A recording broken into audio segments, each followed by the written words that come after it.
Bayangkan jagat raya ini sebagai anyaman kolosal yang syarat misteri. Setiap tindakan, setiap pikiran, dan setiap keputusan menjadi benang yang membentuk lembar kehidupan.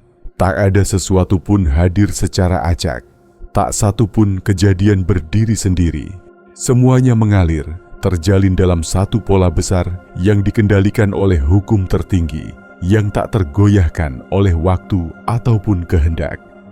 Inilah hukum sebab dan akibat, prinsip hermetik keenam, kekuatan tak terlihat yang menghubungkan segala yang pernah ada dan akan ada.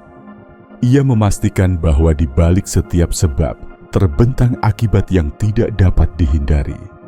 Apa yang kerap disebut orang sebagai nasib baik atau keberuntungan, hanyalah istilah bagi sebab-sebab tersembunyi yang belum dapat kita ketahui. Tidak ada kebetulan di alam raya ini. Apapun yang mewarnai hidupmu, entah keberhasilan, kegagalan, atau momen yang tampak tak bermakna, semuanya adalah gema dari benih, sebab yang telah disemai pada masa lampau. Sebagian bersumber dari pengalaman hidup ini, dan sebagian lainnya bahkan melintasi batas waktu, bergerak jauh sebelum kelahiranmu ke dunia. Tetapi ketahuilah, hukum ini tidak hadir untuk mengekang kita. Ia datang untuk memberi kebebasan sejati. Saat kesadaranmu menyentuh kebijakan hukum ini, kamu tak lagi menjadi korban kekuatan tak kasat mata, melainkan terjaga pada potensi sejati sebagai penentu takdirmu sendiri. Dalam perjalanan batin ini, kita akan menyibak tirai rahasia hukum sebab dan akibat, menjelajahi pertanyaan-pertanyaan mendalam. Mengapa segala sesuatu terjadi dengan alasan tertentu? Bagaimana sebab yang tak kasat mata membentuk kehidupan kita? Bagaimana pemahaman hukum ini memungkinkan kita naik dari keterjebakan menjadi pencipta nasib sendiri? Setelah engkau benar-benar memahami prinsip suci ini, tak lagi dirimu terombang-ambing oleh roda takdir. Dirimulah penentu putarannya. Setiap sebab menghasilkan akibat. Setiap akibat lahir dari sebab. Tak satu pun kejadian berada di luar jangkauan hukum ini. Segala yang disebut kebetulan sekadar hasil dari sebab yang belum kita temukan. Kata-kata dari Kybalion tersebut mengungkap kenyataan yang sering terlupakan. Di balik wajah kekacauan semesta, terdapat keteraturan yang abadi, tak tergoyahkan oleh apapun. Hukum agung inilah pilar semua kenyataan. Dari gelombang lembut di air hingga tarian bintang dalam galaksi jauh, segalanya bergerak dalam rantai sebab akibat yang tak pernah putus. Namun hanya mereka yang dikaruniai pemahaman dalam mampu menyadari sebuah rahasia. Kausalitas memiliki lapis-lapis tersendiri. Banyak orang hidup secara otomatis, layaknya daun yang terombang-ambing angin, meyakini bahwa diri mereka sekadar buah dari kondisi luar, selalu menerka keberuntungan atau kemalangan sebagai dalang. Tetapi seorang hermetisis menyadari bahwa sebab terdalam tak berasal dari dunia nyata, melainkan berakar dari ranah penggugah, pikiran. Disitulah ruang cipta yang paling sejati. Setiap ide adalah asal mula. Setiap perasaan adalah kekuatan penggerak. Setiap perbuatan adalah resonansi yang menggores masa depan. Bayangkan suatu saat engkau melontarkan kata penuh amarah. Bagi yang belum mengasah batinnya, mungkin itu hanya letupan emosi sesaat. Tetapi sesungguhnya, kata itu muncul dari benih, perasaan, dan getaran yang telah tumbuh dalam batinmu. Tak berhenti di sana. Ucapan itu berubah jadi sebab baru, bisa menimbulkan konflik, gesekan, atau menggerakkan rangkaian peristiwa tak terduga. Inilah rantai abadi, sebab melahirkan akibat, akibat menjadi sebab berikutnya, membentang tanpa ujung di arus waktu. Bagi yang belum mengenal hukum ini, hidup seolah berjalan tanpa kepastian. Namun sesungguhnya, segala kemujuran hanyalah tabir atas sebab-sebab yang tersembunyi. Hanya mereka yang terjaga akan hukum ini dapat keluar dari siklus keterombang-ambingan, menjadi pelukis nasib mereka sendiri, menjadi penentu, bukan sekadar bidak di papan kehidupan, Karena saat engkau mengendalikan sebab, akibat pun patuh dalam genggaman. Bayangkan melempar dadu. Ketika angka terlintas di permukaan meja, tampak seolah-olah semuanya ditentukan nasib, permainan peluang. Tapi benarkah? Bagaimana engkau menggenggam dadu? Berapa kekuatanmu melemparkannya? Pergolakan udara, sudut jatuh di meja, semuanya berpadu menentukan hasil, jauh sebelum dadu itu mendarat. Apa yang kita sebut sebagai kebetulan adalah sebab-sebab yang belum kita pahami. Hukum itu berlaku untuk setiap peristiwa, besar atau kecil, di alam ini. Sebagian besar orang percaya hidup digerakkan oleh keberuntungan, nasib, atau kehendak tak kasat mata, melihat dunia penuh kekacauan dan ketidakpastian. Namun para hermetisis melihat segala sesuatu berdasar hukum, bahkan peristiwa terkecil memiliki akar dan alasan keberadaannya. Bayangkan badai menggelayut tiba-tiba di langit. Bagi sebagian orang, kehadirannya mengejutkan, penuh kekacauan. Namun badai bukanlah keajaiban kosong. Ia lahir dari sirkulasi suhu, pergantian tekanan, penumpukan uap air, dan harmoni kekuatan-kekuatan tak terlihat. Dari pemahaman mendalam, seseorang dapat meramal hadirnya badai karena ia tak lepas dari hukum, bukan lahir dari kekacauan. Begitulah cara hukum ini bekerja di hidup kita. Keberhasilan sejati tak pernah sepenuhnya hasil keberuntungan, tetapi buah dari ketekunan, disiplin, dan sebab-sebab yang berperan jauh sebelum hasil tampak. Kegagalan pun bukan sekadar nasib buruk, tetapi dampak dari suatu pilihan, tindakan, atau kelalaian, seringkali bersembunyi di bawah kesadaran. Bahkan detik-detik terkecil dibentuk oleh jaringan sebab akibat yang saling mengikat. Setiap lintasan pikiran, setiap rangkaian kata, setiap keputusan, semuanya adalah benang dipermadani sebab dan akibat. Ketika engkau sungguh memahami ini, perasaan tak berdaya pun sirna. Karena dalam dunia tanpa kebetulan, ada kekuatan di tanganmu untuk menentukan langkah berikutnya. Seringkali, mata yang tak terlatih melihat hukum sebab akibat hanya di level fisik, hukum aksi, reaksi, dan konsekuensi kasat mata. Tapi kausalitas bekerja jauh lebih dalam, merasuk ke dalam ranah mental, astral, bahkan spiritual. Untuk memahami kekuatannya, kita harus menyelam melewati permukaan realitas, menyingkap pengaruh tak kasat mata yang merancang lintasan hidup kita. Berabad lampau, sains mengukuhkan hukum sebab akibat sebagai poros alam raya. Isaac Newton dalam hukum 3 geraknya menulis, setiap aksi menimbulkan reaksi yang sama besar dan berlawanan arah. Di dunia nyata, ini tergambar jelas. Apel jatuh sebab gravitasi, batu dilempar ke danau, riaknya menjalar. Api membara karena panas mencipta transformasi.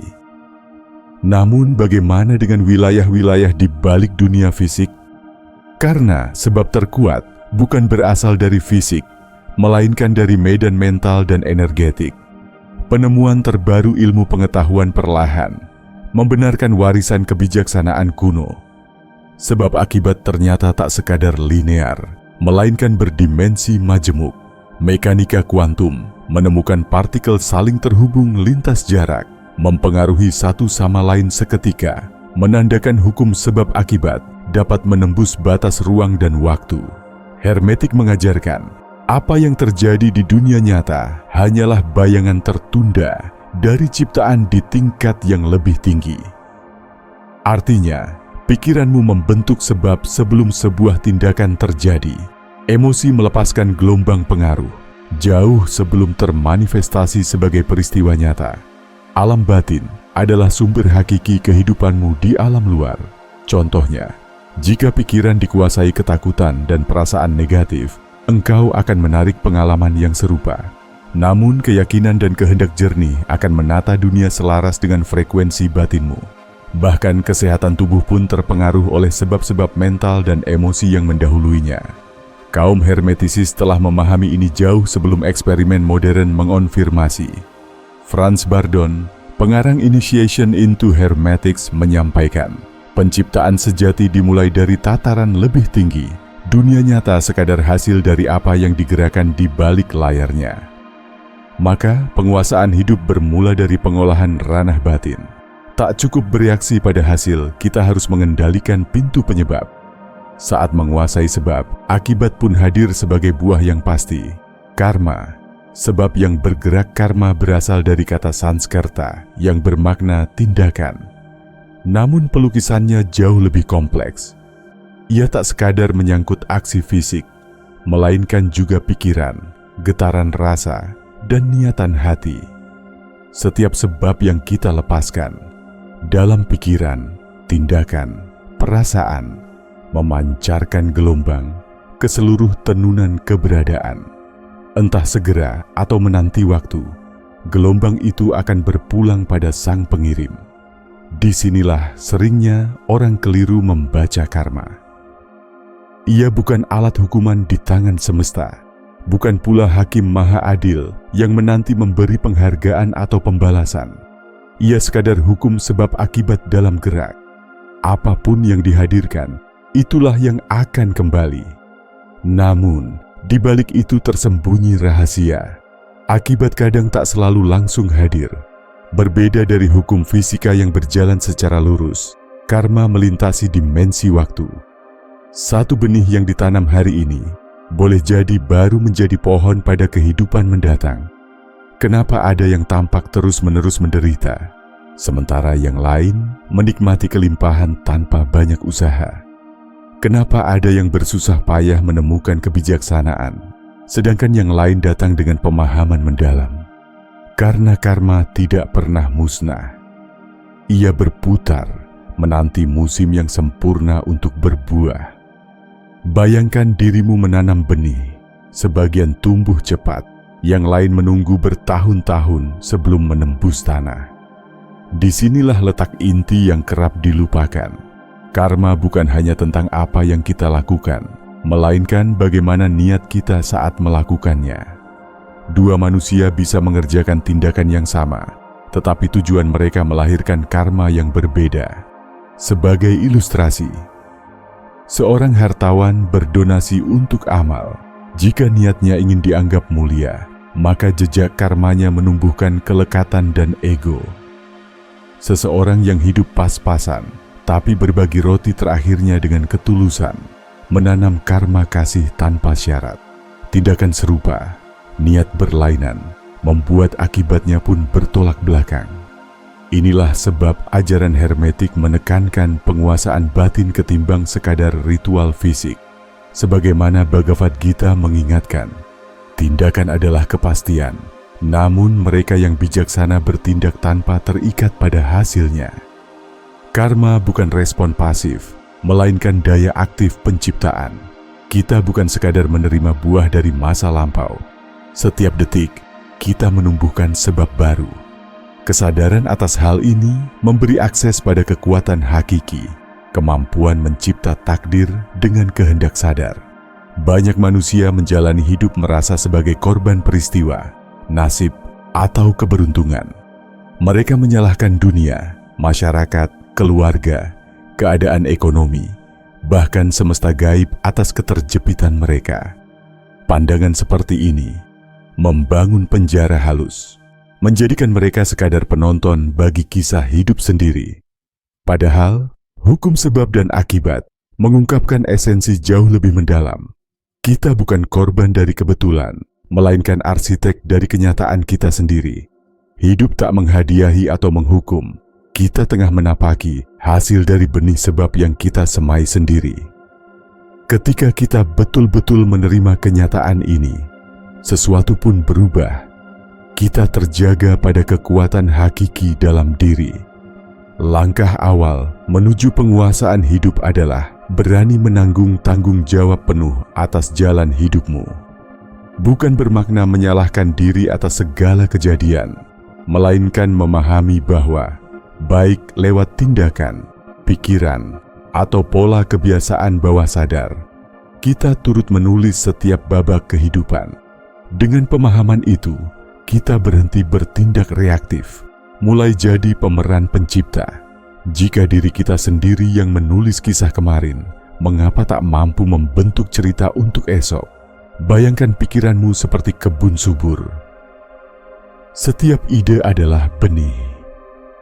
Pikiran tentang ketakutan, keraguan, atau dendam membuahkan kesempitan. Pikiran penuh kasih, keberanian, dan terima kasih menumbuhkan jalan terbuka dan peluang. Banyak orang membiarkan benih pikiran nan liar tertanam seenaknya, digerakkan kekuatan luar. Seorang pengembara bijak memilih dan menjaga apa yang tumbuh, mengawasi pikiran, emosi, dan tindakannya penuh kesadaran. Seperti yang ditegaskan Franz Bardon dalam Initiation into Hermetics. Seorang magician bermula dari wilayah pikiran sebelum apapun. Pikiran adalah penggerak utama. Segala yang diciptakan dalam teka menta akan terwujud dalam ranah nyata. Artinya, kuasai batinmu, engkau memegang sebab. Pengendalian pada sebab menuntun pada kendali atas akibat. Bahkan sang guru termasyhur pun tak dapat menghindar dari sebab masa lalunya. Namun ia menerimanya dengan lapang dada. Alih-alih menentang akibat yang tak dikehendaki, ia memaknainya sebagai pelajaran, anak tangga untuk bertumbuh, memperhalus dirinya, dan berdansa selaras dengan hukum lebih luhur. Buddha pun berpesan, apa yang kau alami hari ini hanyalah refleksi dari pikiranmu kemarin, dan masa depanmu adalah bayang-bayang dari pikiran hari ini. Perbedaan antara korban dan sang tuan hidup terletak di sini. Seorang korban merasa hidup menimpanya. Seorang master melihat kehidupan berjalan melalui dirinya. Pembebasan sejati tak berarti melarikan diri dari hukum-hukum ini. Mustahil menghindar dari keteraturan kosmik. Kebebasan hakiki terletak pada harmoni bersama hukum semesta. Saat engkau memahami prinsip ini, pertarungan melawan alur kehidupan digantikan oleh kekuatan untuk membentuk dan menjiwainya. Ketika kau berkuasa atas sebab, akibat adalah buah yang pasti diraih. Engkau menjadi pencipta dunia sendiri, seorang alkemis sejati, mengolah detik menjadi peluang untuk evolusi serta penyempurnaan. Ingatlah, hukum ini hadir bukan untuk mengekangmu, tetapi untuk membukakan pintu kebebasan sejati. Kini, pertanyaan sejati bukanlah tentang kenyataan hukum sebab dan akibat, melainkan benih apa yang tengah kau semai hari ini? Apakah benih itu menghidupkan masa depan yang kamu rindukan, atau tanpa sadar mengikat dirimu pada pola lama? Segalanya berada dalam genggamanmu. Bangunlah sebagai sang pemilik takdir. Terima kasih telah berbagi waktu dan perhatianmu di sini. Jika perjalanan ini menggetarkan kesadaranmu, tinggalkan jejak di komentar dan bersatulah bersama kami dalam petualangan batin berikutnya.